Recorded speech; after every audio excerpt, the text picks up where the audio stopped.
C'est passé déjà, c'est important. Faut savoir que le hockey c'est un format très particulier, donc on joue les matchs en double aller-retour, donc ça fait 44 journées de championnat. On a pu en jouer 4 à domicile, donc avec quelques-unes à l'extérieur, et après il y a eu le huis clos. Donc au début on s'est adapté en fonction des réglementations.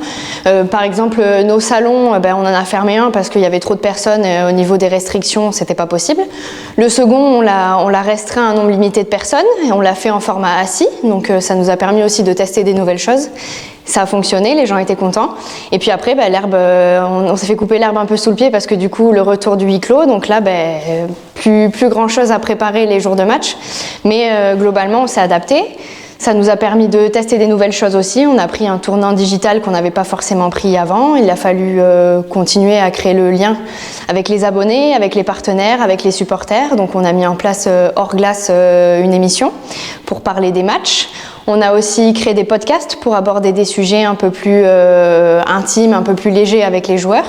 Et on a eu des très bons retours de ce côté-là et c'est des choses qu'on va essayer de continuer à mettre en place la saison prochaine avec un format de championnat un peu plus intense, donc 2 à 3 matchs par semaine à domicile ou à l'extérieur.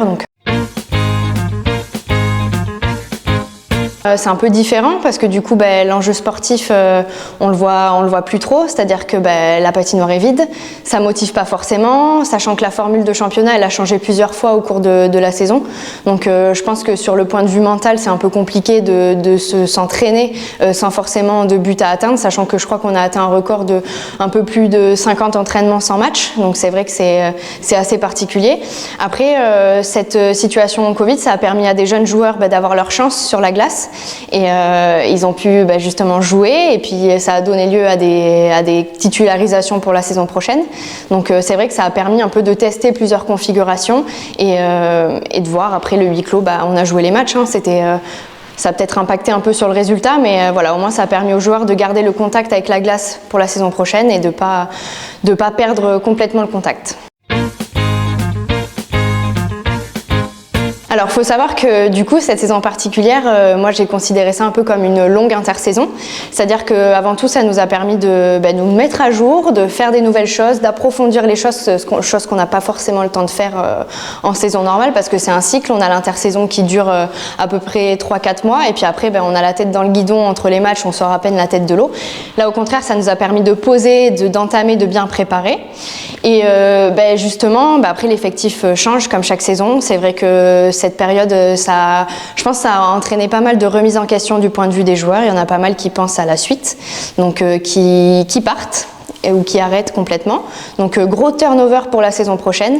Après c'est ça le sport aussi, il y a des joueurs qui vont rester, un tronc commun quand même, le capitaine a re-signé, il y a d'autres joueurs phares comme Lionel Tarantino par exemple qui restent aussi, on a notre gardien Léo Bertin qui reste aussi, et puis après on a aussi une nouvelle arrivée, grosse recrue, Florian Hardy, le gardien de l'équipe de France numéro 1 qui rejoint les rangs de l'Ormadi la saison prochaine. Donc ça c'est à peu près les grosses actualités, même s'il y a quelques départs enregistrés.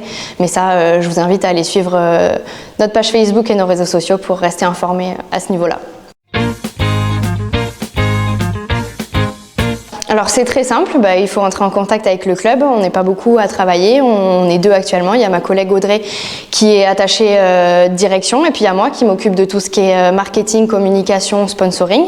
Donc c'est très simple, il n'y a pas de petits ou de gros partenaires, nous on est là pour construire un projet adapté avec les partenaires en fonction de leurs besoins principalement, et il faut simplement entrer en contact avec nous et puis on a plein de choses sympas à proposer et à mettre en place aussi, on est très, très ouvert à la nouveauté. Il faut entrer en contact avec Marie-Camille de l'Ormadi.